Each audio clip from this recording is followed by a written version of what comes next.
ચાલો આજે વાત કરીએ યુદ્ધના ભવિષ્યની. આ કોઈ સાયન્સ ફિક્શન ફિલ્મની વાત નથી, આ હકીકત છે.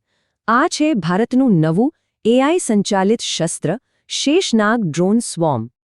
વિચાર્યું છે ક્યારે કે પરીક્ષાની તૈયારીમાં મદદ કરતી ટેકનોલોજી અને યુદ્ધના મેદાનમાં વપરાતી ટેકનોલોજીમાં શું સામ્ય હોઈ શકે? જવાબ છે આર્ટિફિશિયલ ઇન્ટેલિજન્સ. હા, એઆઈ હવે દરેક જગ્યાએ છે અને સંરક્ષણ ક્ષેત્રે તો તે ક્રાંતિ લાવી રહ્યું છે. તો સવાલ એ થાય છે કે આ ટેકનોલોજી ખરેખર યુદ્ધના મેદાનમાં એવું તો શું બદલી રહી છે? આ સમજવા માટે આપણે યુદ્ધના બદલાતા નિયમોને જોવા પડશે. જુઓ, યુક્રેન હોય કે મધ્ય પૂર્વ, હાલના સંઘર્ષોએ એક વાત સાવ સ્પષ્ટ કરી દીધી છે.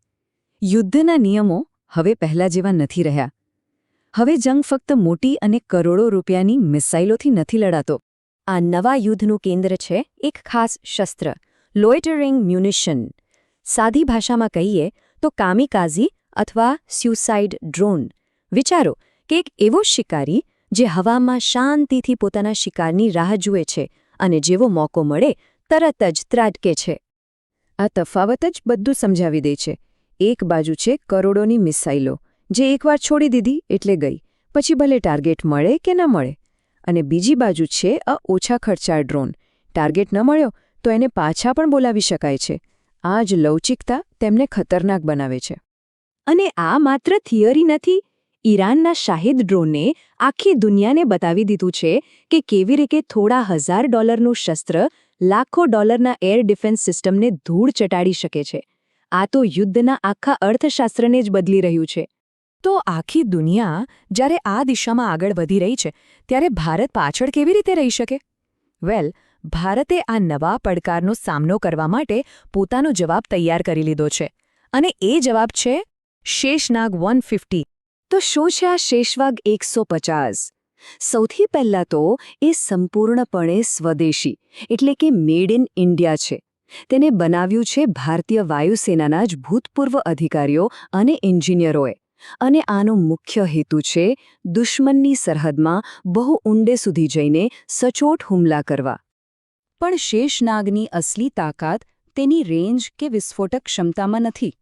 તેની સૌથી ખતરનાક ખાસિયત છે એકસાથે એક જૂથ થઈને હુમલો કરવાની ક્ષમતા, જેને ટેકનિકલ ભાષામાં કહેવાય છે સ્વોર્મ. અને એનું નામ શેષનાગ પણ ખૂબ જ વિચારીને રાખવામાં આવ્યું છે.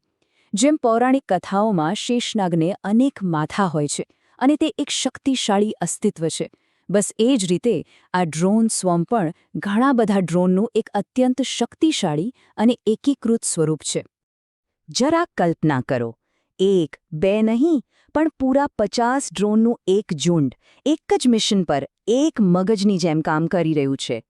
દુશ્મનની કોઈ પણ એર ડિફેન્સ સિસ્ટમ માટે આટલી મોટી સંખ્યામાં આવતા હુમલાને રોકવું લગભગ અશક્ય બની જાય છે. તો આ સ્વોર્મ હુમલો કરે છે કેવી રીતે? ચલો સ્ટેપ બાય સ્ટેપ સમજીએ. પહેલાં તો એક સાથે ઘણા ડ્રોન લોન્ચ થાય છે. પછી હવામાં જ તેઓ એકબીજા સાથે જોડાઈને પોતાનું એક નેટવર્ક બનાવે છે. આ નેટવર્ક દ્વારા તેઓ માહિતીની આપ-લે કરે છે, સાથે મળીને ટાર્ગેટ નક્કી કરે છે અને છેલ્લે એક ઓર્કેસ્ટ્રાની જેમ એકસાથે હુમલો કરે છે. હવે આ આખા ઓપરેશન પાછળ જે તાકાત કામ કરે છે, જે આ સ્વોર્મને શક્ય બનાવે છે, એ છે આ ઓપરેશનનું મગજ, એટલે કે આર્ટિફિશિયલ ઇન્ટેલિજન્સ. આધુનિક યુદ્ધમાં એક બહુ મોટો પડકાર છે જીપીએસ જેમિંગ. દુશ્મન દેશ જીપીએસ સિગ્નલને બ્લોક કરી દે તો પરંપરાગત ડ્રોન કે મિસાઇલ આંધળા થઈ જાય, રસ્તો ભટકી જાય. પણ શેષનાગ પાસે આનો તોડ છે. એ છે જીપીએસ ડિનાઇડ નેવિગેશન. આનો સીધો મતલબ એ છે કે ભલે જીપીએસ સિગ્નલ બંધ થઈ જાય, ડ્રોન અટકશે નહીં. તે પોતાના ઓનબોર્ડ કેમેરા અને એઆઈનો ઉપયોગ કરીને જમીન જોઈને રસ્તો શોધી લેશે. એટલે કે તે સંપૂર્ણપણે આત્મનિર્ભર છે. અને આ એઆઈ જ તેને અસલી તાકાત આપે છે.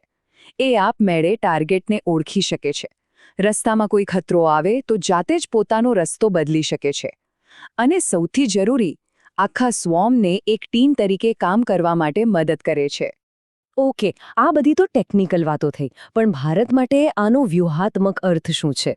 આ ટેકનોલોજી પ્રાદેશિક શક્તિના સમીકરણોને કેવી રીતે બદલી શકે છે?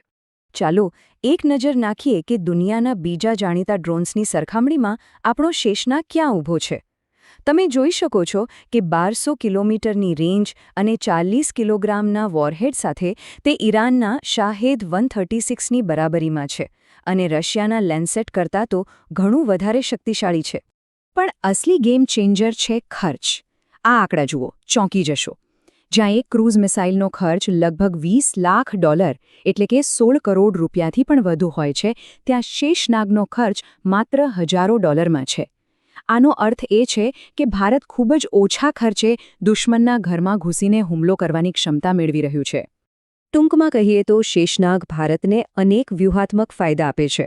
ઓછી કિંમતે લાંબા અંતર સુધી હુમલો કરવાની શક્તિ, એકસાથે ઘણા બધા ડ્રોન મોકલીને દુશ્મનના એર ડિફેન્સને હેંગ કરી દેવાની તાકાત, અને સૌથી મહત્વનું, આપણા પાયલટ્સ અને કરોડો રૂપિયાના ફાઇટર જેટ્સને જોખમમાં મૂક્યા વગર મિશન પાર પાડવાની શક્તિ.